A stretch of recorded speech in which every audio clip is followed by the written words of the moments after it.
What's up, guys? Welcome to Daily Dose of Reddit. This is your host, Zach, and today's subreddit is r/TalesFromTheCustomer. Alright, this story's called Please Define Self-Checkout. This happened yesterday, and I realized this morning I'm still fuming and astounded over it, so maybe a good vent will help me let it go. I took my mother to the local warehouse store, the one where you can save a lot of cost. She wanted to go to early elderly hours so she could pick out stuff herself without worry. In terms of crowds, it was great, but then came checkout. Two cashiers open, both busy with customers that had really large packed carts. Looked like a long wait. No problem, self-checkout is better, and I said I'd do it for her. Two employees waving people over there. Credit or debit, only they're saying. Still all good, that's how they're paying. Then we actually get to the kiosks. There are 8 total, 4 on each side. Which one? Where do I go? Anyone with a light on that's not in use. They're all open, but that one, the first scanner in the right-hand row, is opened with someone working on it. Over there! They'll help you over there! She points to the right side in a center kiosk of the 4 they have. It has 2 other employees standing at. Thinking they were also just directing people to open checkouts, I start to go over. But then one of the 2 grabs a scanning gun and says, "We'll check you out, we're in training." I realize what's going on. They want to scan our purchases like we're in a regular line so they can practice. Except you guys know how small those self-checkouts are. So we would have me watching to make sure it all rings up correctly, Mom who doesn't trust anyone and will also want to watch, and not 1 but 2 employees crammed around this little self-checkout screen and table. No, we'll use this one, we can do it ourselves. And I turn the cart to go to the open kiosk I'm already next to, that's just to my left, that wasn't in use. No, they'll check you out there. They'll do it for you. I reply, no, it's okay, we'll go here, indicating the other open checkout. Employee 1 grabs my cart and she starts tugging on it while saying things like, "They'll help you. They're managers in training. You need to go over there." I'm tugging back and 2 things are happening. I am completely confused at how I got into a tug of war when I just want to scan and go. And I am pissed off, becoming more angry by the minute and just want out. Literally, it was a tug of war. I don't know what got into that employee, but there was no asking what we wanted, no listening to me. She was just pulling my cart even though I was clearly pulling back and telling her, no, we did not want this. So I yank the cart back and tell her, no, self-checkout means I do it myself. The whole point of coming over here is to not be in contact with too many people. That, pointing to the 2 employees who wanted to scan, is the opposite of social distancing. By now, I have the cart positioned at my chosen checkout station, and employee 1 is still trying to convince me, and when that doesn't work, she tries to act like I need the help, standing there saying things like, "You'll have to scan it yourself. It's debit or credit only. They can help you, so it's easier." And she's still hovering over my cart and near us. I finally snap, but I did not yell. I'm trying very hard to tread that line between not getting steamrolled by this woman and not going full nuclear Karen. So no raised voice, but a very clear, crisp, annoyed tone for sure. "I know how these work. I do not need help. You're still too close, so back off now." Luckily, she did. Anticlimactic ending. I scanned everything. Mom asked me what price came up on some items to check they were right. I helped her with her credit card, and we were done and out, with the obligatory receipt check at the door. Have to admit, I still am partly confused at what happened. Why the employee didn't ask if we wanted them to have them scan us so they could train instead of ordering us around, and what in the world was going on in her mind that she thought it was okay to grab the back of the cart and try to physically pull me to them when I'd already said no. It was probably not even 3 minutes start to finish, but I'm still thinking about it this morning, and it was one of the craziest 3 shopping minutes I think I've ever experienced. Okay, that's actually freaking incredibly frustrating. I would have what would you guys have done in that situation? Let me know in the comments. Alright, this story's entitled St. Patrick's Day Diners. Nothing too explosive, but left me shaking my head at how insane or entitled some people can be. St. Patrick's Day 2004. I was a captain in the US Army, stationed stateside, and the commander of a recruiting company somewhere on the East Coast. Like many military officers around that time, I was a bit overworked and stressed, and I typically left my office late. This particular weeknight, it was around 1930 hours, or 7:30 p.m. for you civilians, and my fiancée lived a 2-hour drive away, so I wouldn't be spending any time with her. On my way home in the town just outside the installation, there was a really great Irish pub. They served amazing burgers and steak fries there, and I decided to stop and treat myself. Naturally, I'm still in uniform, and it just happened to be St. Patrick's Day. Now, I lived another 10 miles away as the car drives and across the river, so I knew people in that little town. Also, I had a book with me, and I was looking forward to spending my time reading with a soda and an Irish beer, waiting for and then enjoying my food. I'm an introvert, which does not mean I'm antisocial. It means that I recharge my batteries with solitude. So after a long day of dealing with everyone from my equally beleaguered battalion commander to herds of arrogant high school kids who love to pelt me and my soldiers with the F word and describe how they're so much better than the US Army could ever deserve and how they're going to medical school with their 2.1 GPA. I was ready for some quiet time with my book. It's St. Patrick's Day, so the place is full. I wait perhaps 15 minutes and am then seated in a booth big enough for 4. I would have rather had a high top table at the bar area, but they're all full, and what the hell, the hostess placed me there. It's not too far from the front door, the bar area is rather full, and so people are beginning to find places to stand and wait. I'm eating my food and reading when I become aware of people standing next to my table, uncomfortably close. It's a group of 2 ladies and a man looking down at me. Hi, young man. Would you mind if we shared your table? Not really comprehending. Excuse me? Can we share your table with you? Would you mind? These people were not particularly large, i.e. fat, but they weren't skinny either. They were anywhere from late 50s to early 70s and were complete strangers to me. My peaceful, quiet time was in danger of being overthrown by 3 strangers taking over my table and boxing me into a smaller space than I was comfortable with at the moment. I really just wanted to sit in peace and read my book and finish my meal, so yes. So we can join you? No, I meant that I do mind. Several seconds of uncomfortable silence follow. Well, the restaurant is so crowded tonight. It's St. Patrick's Day, you know, and we just thought that you might enjoy some company, and then we would share your table with you. Yeah. No, I'm really happy by myself at the moment, reading my book. Thanks for the offer. The 3 human beings blink at me. So, you would mind if we joined you? Yes, I would mind. Thanks.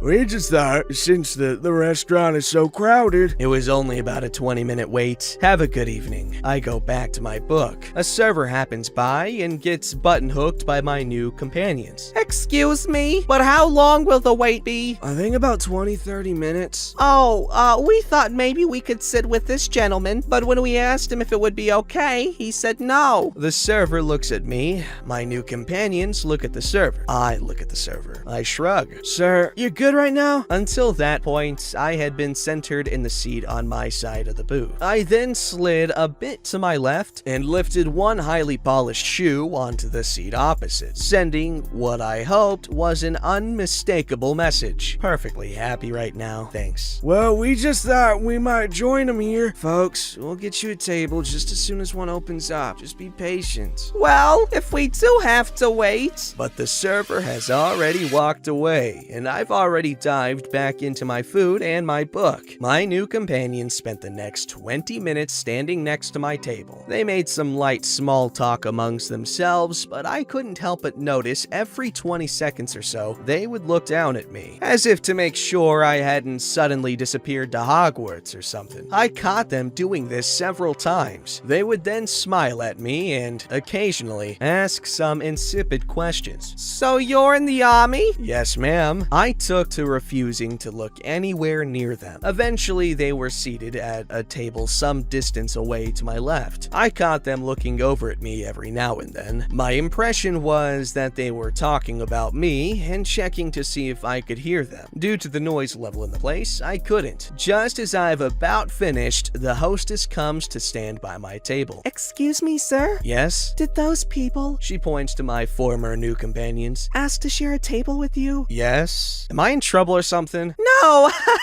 Oh god, no. It's just my server told me what happened, that they spoke to her about it. Those people are regulars and they've done this before on St. Patrick's Day.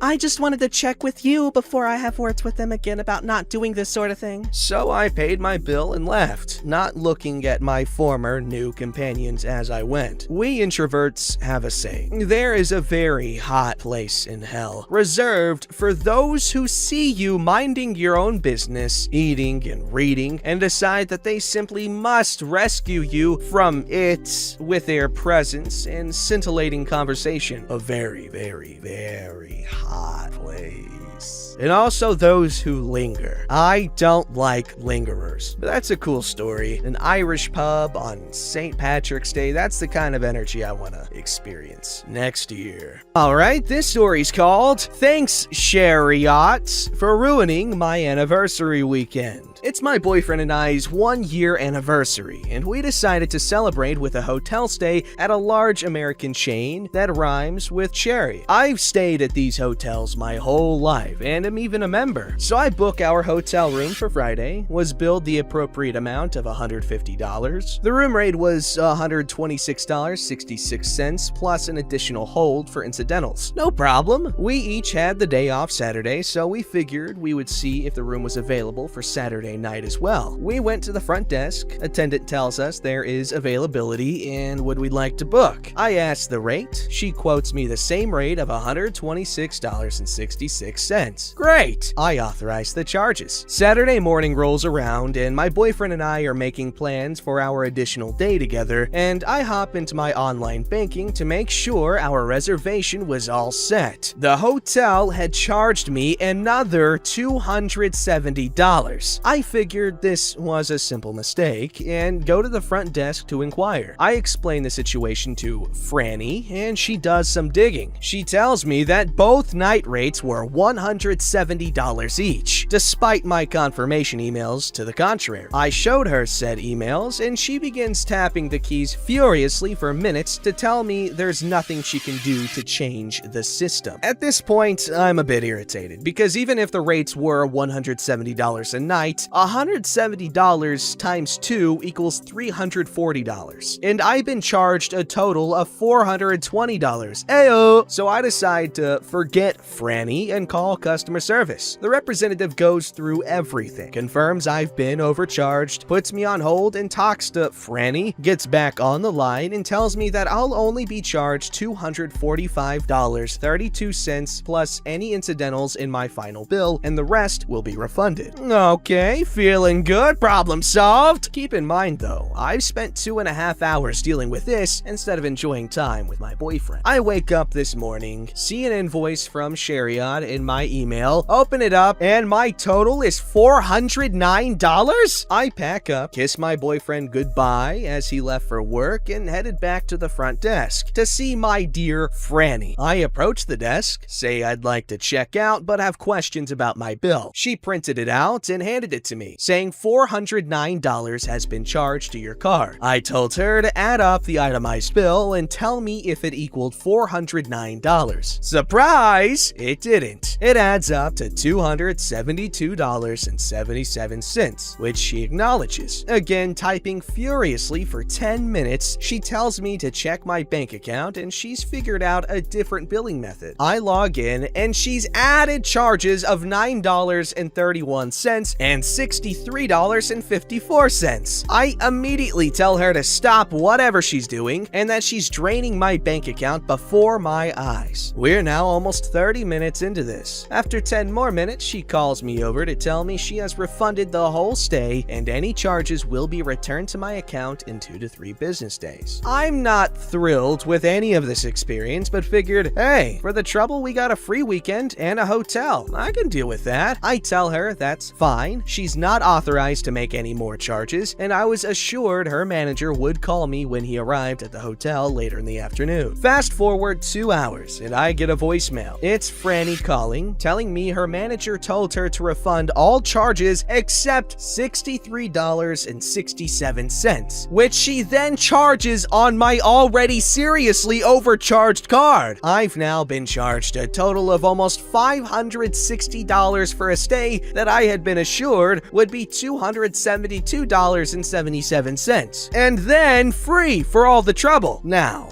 I'm a nanny and used to run a large childcare program or summer camp, so I have patience and positivity for miles, but this pushed me over the edge. My account now has a total of $67 left in it, and I'm furious. I call the hotel. Franny answered, and I go full ballistic. I told her that she has completely ruined this weekend for me, completely drained my bank account due to incompetence, and that if she charged me 1 more cent, I'd be calling the police. Drastic, I know, but I was furious. She kept trying to explain her process with the system. I yelled that I didn't want to hear another single word from her, and that if I was charged anything after this fiasco, I would personally make it a mission to have her job. I called customer service yet again, filed a formal complaint to have all my money returned, an explanation of where all of these random charges originated from, and a formal complaint against Franny and the hotel manager. They have given me the complaint codes and promised a call from the billing department tomorrow. Let's see. Screw you, Franny and Chariot, for ruining my anniversary. Okay, I'm gonna say this. Working at the hotel, I've experienced a lot of people